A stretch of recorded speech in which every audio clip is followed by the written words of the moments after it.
जय श्री कृष्णा। राधे राधे। ध्यान से सुनना, ये महत्तम आपके जीवन को सुख प्रदान करता है। दीपावली के दिन घर के दरवाजे पर केवल द्वार पूजन होती है, शुभ लाभ नहीं लिखाया जाता। आज लाभ पाचन का दिन ऐसा होता है कि कंकु से, सिंदूर से, हल्दी से, जो आपके घर में हो उससे दरवाजे पर या मंदिर के अंदर जहां तुमने लक्ष्मी पूजन करी होती है, एक तरफ शुभ दूसरी तरफ लाभ लिखाया जाता है, जिससे हमारे घर में संपदा बढ़े, सत्ता बढ़े, हमारा वैभव बढ़े। आज के दिन लिखा है लाभ पाचन। क्यों कहा गया?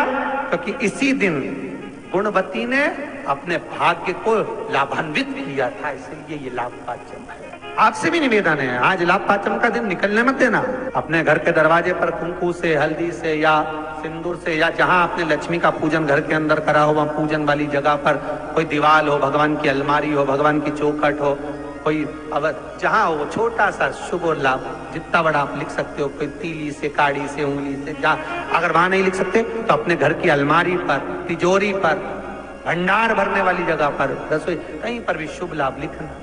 और नियम बना लो कि दीपावली के बाद लाभ पाचम के दिन हमको शुभ लाभ लिखना है। आज ही का दिन होता है। आप लोगों को तो मालूम होगा, पहले के समय में दिवाली पर ये जो गल्ला व्यापारी है ना महाराज, इन लोगों की छुट्टी हो जाती है। अडवाल जी, ये गल्ला व्यापारी जो होते हैं ना, सारा व्यापार की छुट्टी हो जाती है। तो गल्ला व्यापारी जो होते हैं, कपड़ा व्यापारी होते हैं, नया काम जब चालू करते हैं तो आज ही के दिन से करते हैं महाराज, क्योंकि आज के दिन इनकी बही खाते की वापिस पूजन होती है, गल्ले की पूजन होती है, व्यापार की पूजन होती है, क्योंकि आज के दिन से जो करा हुआ जाता है वो आगे तक बढ़ जाता है, तरक्की की ओर। वकील, ये जो जितने अपने ये जीवन बीमा निगम करने वाले होते हैं, या LIC वाले होते हैं, या गाड़ी वाहन वाले होते हैं, या अन्य जितने भी होते हैं, इनको आज के दिन अपने काउंटर पर, अपनी पेन पर, लीड पर जो काम करते हैं वहां पर शुभ लाभ लिखना जरूरी होता है। कई लोग बाहर रहते हैं, नहीं लिख पाते, तो एक कोरे कागज पर कुंकू से शुभ लाभ लिख लो और वो घर पर जाकर बाद में चिपका दो। पर आज के दिन शुभ लाभ जो लिखा जाता है वो जीवन पर्यंत सुख समृद्धि में कमी नहीं। ज्यादा कुछ नहीं बने तो शंकर के मंदिर में जाकर घी के दिए जला दो, 5 दिए लगा। और ज्यादा कमी पड़ रही हो धन की, संपदा की, सत्ता की, कोई प्रॉपर्टी, कोई दुकान, कोई धंधा पानी नहीं चल रहा, बहुत कष्ट में हो, बहुत तकलीफ में हो, तो महाराज 108 चावल के दानों को केसर में भिगोकर, केसर के पानी में केसरिया कर कर, पकाना नहीं है, पकाना नहीं, उसको कच्चा चावल केसर में भिगोकर 108 दाने शंकर को मध्य रात्रि में सूर्यास्त के बाद, रात के 12 बजे से पहले कभी भी शंकर को चढ़ा दो, समर्पित कर दो। और वही अक्षत के दाने उठाकर वापिस रख लेना ब्रह्म मुहूर्त में सुबह 4 बजे, फिर बाबा पे सौंप देना, अपना धन बढ़ता चले जाएगा। इतने उपाय हैं और सारे उपाय यहीं से बताए जाएंगे, नीचे से कुछ नहीं। कितना सुंदर लिखा है, छोटे रुद्राक्ष की माला, छोटा जो रुद्राक्ष होता है उसकी माला, कैंसर का जो मरीज होता है, अगर वो फर्स्ट स्टेज का कैंसर भी है, छोटे रुद्राक्ष अगर अच्छे हैं, 3 मुखी से लेकर 5 मुखी, 7 मुखी, 9 मुखी, 11 मुखी छोटा रुद्राक्ष मिल जाए, उसकी माला अगर पानी में डाल दी जाए और उस पानी को वो मन का ही डाल दो, उसी का पानी थोड़ा थोड़ा कैंसर के मरीज को सुबह दोपहर शाम श्री शिवाय नमस्तुभ्यम का जाप कर कर, पंचाक्षर ओम नमः शिवाय का जाप कर कर, शंकर शिव का नाम लेकर, महाकाल बाबा का नाम लेकर, विश्वेश्वर विश्वनाथ का नाम लेकर, केदारेश्वर का नाम लेकर, 12 ज्योतिर्लिंग का स्मरण कर कर अगर वो आचमन करना प्रारंभ कर दे तो कैंसर रोग में भी आराम मिलना प्रारंभ हो जाता। केवल आचमन ही नहीं करना है, अगर स्त्री है तो अपने उल्टे हाथ पर भी उस मनके की माला को लपेट सकती है, पुरुष है अपने राइट हैंड में उस माला को, अगर कैंसर से पीड़ित व्यक्ति है, रोग से बहुत पीड़ित, 3 तरह का जल शिव को समर्पित होता है और वो तीनों तरह के जल का अलग अलग भाव है महाराज। पहला जल सादा, घर से पानी लेकर गए, जल लेकर गए, शंकर को चढ़ाया, वो हमने घर का अपना एड्रेस बता दिया, भगवान शिव को जल चढ़ाकर अपने आनंद के लिए शंकर से कुछ प्राप्त कर लिया। दूसरा जल, जल के कलश में थोड़ा सा इत्र डालकर शंकर को जब समर्पित करते हैं तो महाराज घर में अगर कोई व्यक्ति बहुत रोगीला है, बहुत रोगीला, एक शिव महापुराण में, स्कंद पुराण में, नर्मदा पुराण में, भविष्य पुराण में, अग्नि पुराण में, नारद पुराण में, बरहा पुराण में, वामन पुराण में जितनी चीजें लिखी गई है, एक एक प्रैक्टिकल कर देखो तो शिव महापुराण, स्कंद पुराण का यह भाव याद करिए कि एक लोटे पानी में इत्र मिलाकर, जल में इत्र मिलाकर, बहुत रोगीला व्यक्ति, बहुत बीमार व्यक्ति है, एक लोटा पानी उसका हाथ का स्पर्श कराकर शंकर को चढ़ाना प्रारंभ कर दीजिए। महाराज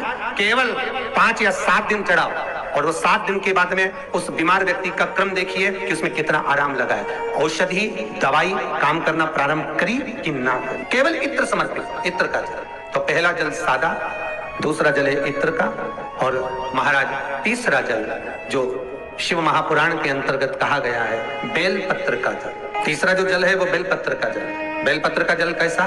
तो महाराज शिव महापुराण की कथा कहती है कि जल के पात्र में एक बेलपत्र अंदर डालकर उस जल के पात्र को ले जाकर शिव को समर्पित करना, अर्थात अपनी मन की कामना भगवान शंकर से कह देना। केवल बेलपत्र के माध्यम, बोलना नहीं है हमको, कुछ हमें कुछ कहना नहीं है।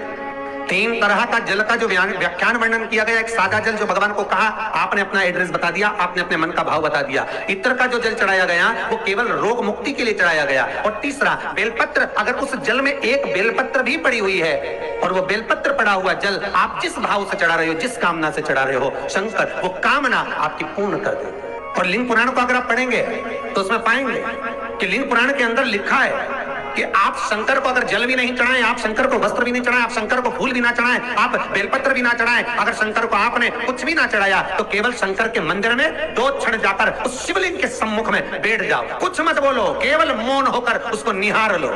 जो हनुमान जी महाराज को 3 तरह की माला समर्पित होती है, एक आकड़े के पत्ते की, दूसरी बेलपत्र के पत्ते की, तीसरी पीपल के पत्ते की।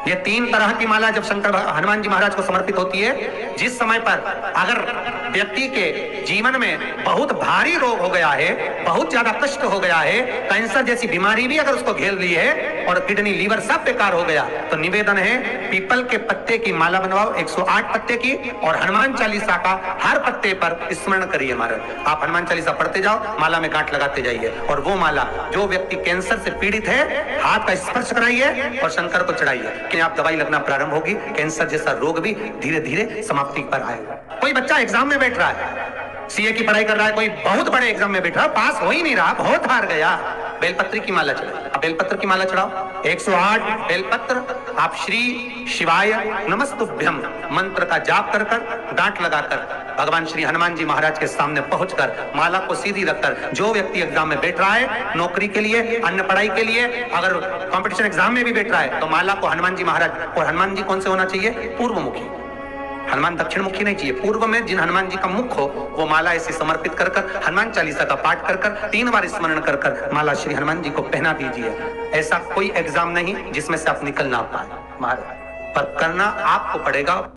तो हम आपसे विदा लेते हैं। वीडियो पसंद आए तब लाइक कर सब्सक्राइब करें, अपनों से शेयर करें और कमेंट में हर हर महादेव जरूर लिखें। धन्यवाद।